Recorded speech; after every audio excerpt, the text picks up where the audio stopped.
Selamat pagi, salam sejahtera Bapak Ibu yang sama di Allah. Bersua kita kembali dalam suasana penuh sukacita, penangan keyakinan dan dalam sejahtera Allah yang senantiasa meliputi hidup dan kehidupan kita. Bapak Ibu, sesuatu yang sama-sama Allah kasih, mari sama-sama kita hening sejenak untuk disapa oleh sabdanya. Siapa nanti kita, waktu kita, dan mari padamu ya Allah, pagi ini kami datang menghampiri kekudusan-Mu seraya mengangkat syukur pujian dan mensyukuri penyertaan-Mu, pimpinan-Mu, dan kami memuji akan cinta kasih Allah. Kami rindu disapa sabda-Mu sebagai bahagian kehidupan kami sepanjang hari ini. Bersabdalah, kami telah sedia mendengar. Dalam nama Tuhan Yesus kami berdoa. Amin. Bapak Ibu, saudaraku yang sama-sama Allah kasih, Artos edisi 17 Februari 2022. Bacaan kita dari surat Roma pasal 8 ayat pertama sampai 17. Roma pasal 8 ayat pertama sampai 17. Karena itu, mari Bapak Ibu yang dikasih Tuhan, kita ikuti akan sabda Allah. Demikianlah sekarang tidak ada penghukuman bagi mereka yang ada di dalam Kristus Yesus. Roh yang memberi hidup telah memerdekakan kamu dalam Kristus dari hukum dosa dan hukum maut.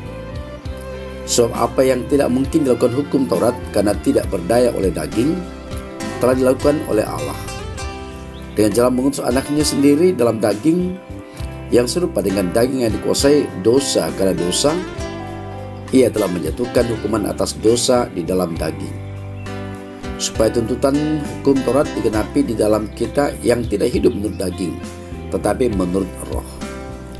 So mereka yang hidup menurut daging memikirkan hal-hal yang dari daging, mereka yang hidup menurut roh memikirkan hal-hal yang dari roh.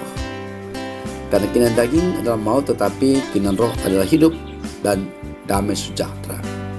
Sebab keinginan daging adalah perseteruan terhadap Allah, karena ia tidak takluk kepada hukum Allah. Hal ini memang tidak mungkin baginya. Mereka yang hidup dalam daging tidak mungkin berkenan kepada Allah. Tetapi kamu tidak hidup dalam daging, melainkan dalam roh, jika memang roh Allah diam di dalam kamu. Tetapi jika orang tidak memiliki roh Kristus, ia bukan milik Kristus.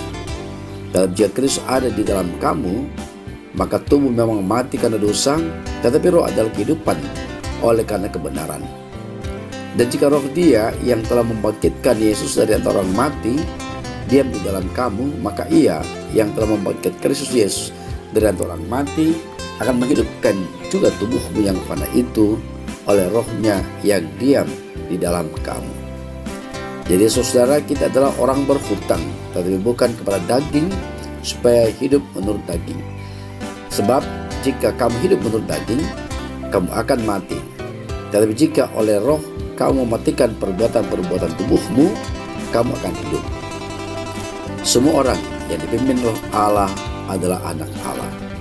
So kamu tidak menerima roh perbudakan yang membuat kamu menjadi takut lagi, tetapi kamu telah menerima roh yang menjadikan kamu anak Allah.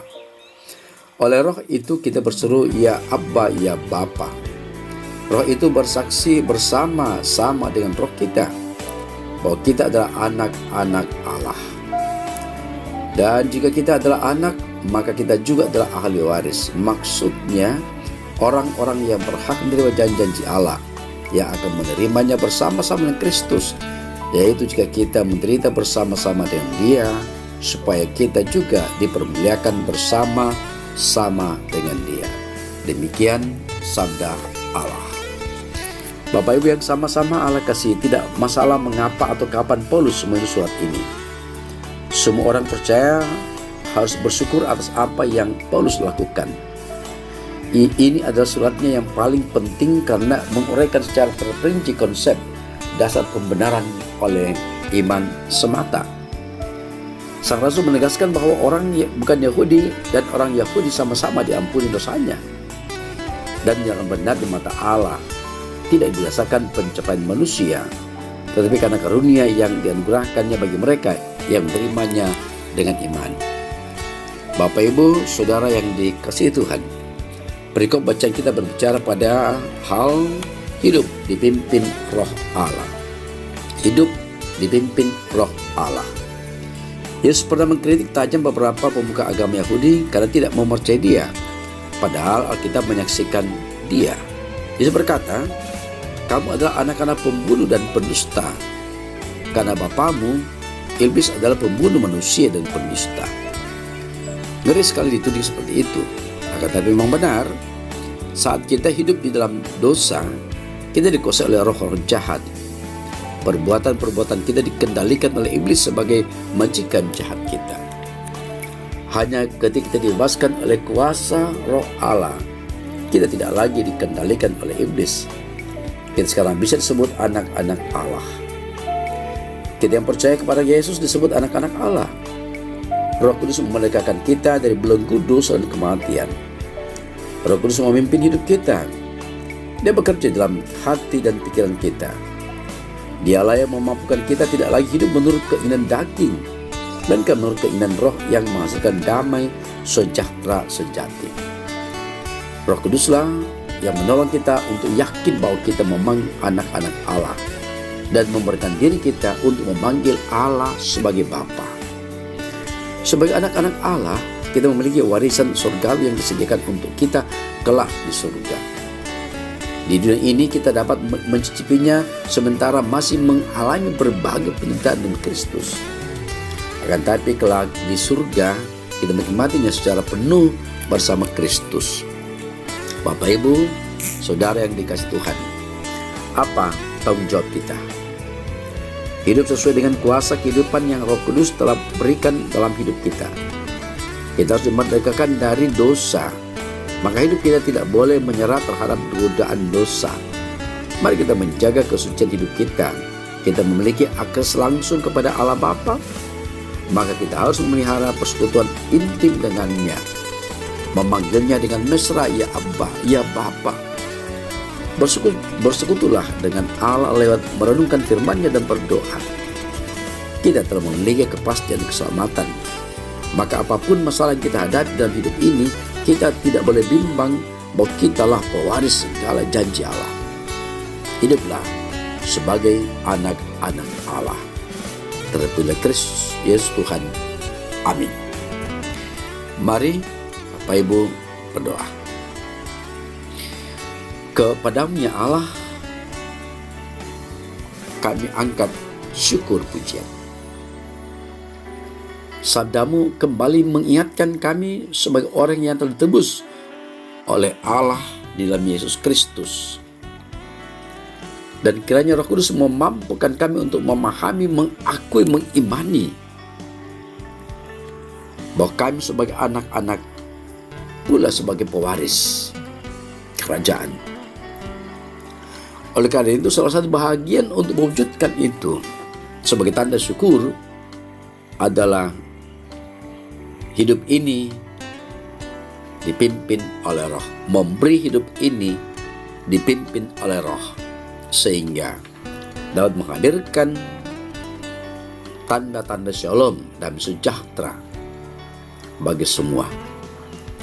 Apapun yang kami alami, pergumulan yang bagaimanapun, kami percaya bahwa Tuhan tidak pernah membiarkan. Tuhan tak menjaga sebagai anak-anak-Nya. Kami doakan segenap umat Tuhan, kaum keluarga, warga masyarakat, warga kerukunan, dimanapun mereka berada dalam pergumulan mereka masing-masing. Tuhan tahu, Tuhan kenal.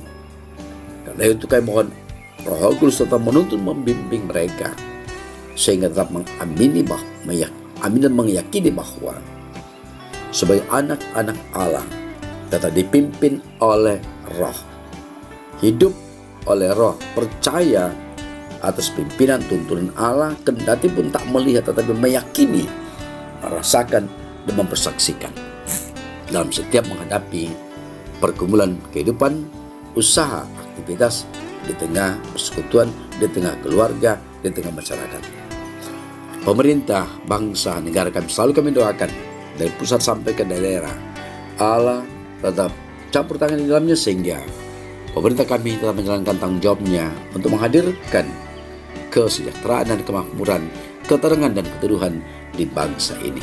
Ya doa kami Allah, dengarkanlah, karena semuanya kami alaskan dalam nama Yesus Tuhan kami hidup. Amin. Bapak Ibu, demikianlah renungan Artos edisi 17 Februari 2022, hidup dipimpin Roh Allah. Selamat pagi, salam sehat senantiasa, tetap jaga protokol kesehatan dengan memakai masker dan menjaga jarak dan mencuci tangan, mengurangi kerumunan dan pula mengurangi mobilitas. Salam sehat, Tuhan serta kita.